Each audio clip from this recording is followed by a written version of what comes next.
Hello guys, Meena's કિચનમાં તમારું સ્વાગત છે। આજે આપણે ગુજરાતી સ્ટાઇલ બટાકા પૌવા બનાવવાના છીએ, તો ચાલો આપણે બનાવીએ। બટાકા પૌવા બનાવવા માટે પહેલાં તો આપણે 300 ગ્રામ જેટલા પૌવા લીધેલા છે। તો પહેલાં તો પૌવાને એક કાણાવાળા વાસણમાં લઈ સારી રીતે ધોઈ લેવા। પછી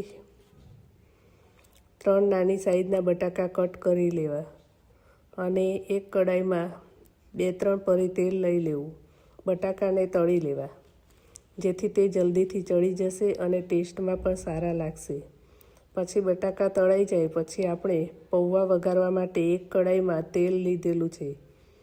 તેલ ગરમ થાય એટલે તેમાં રાઈ, હિંગ, લીલા મરચાં, કડી પત્તા અને સિંગ દાણા નાખી લેવા। તેને સારી રીતે મિક્સ કરી લેવા।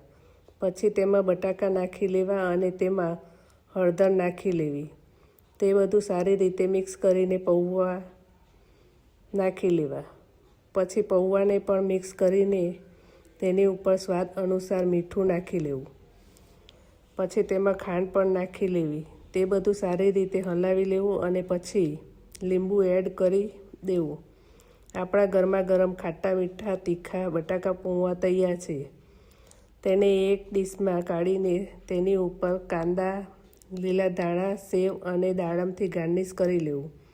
જો તમને આ વિડીયો ગમ્યો હોય તો વિડીયોને લાઈક કરો, શેર કરો અને ચેનલને સબસ્ક્રાઈબ કરો। Thank you.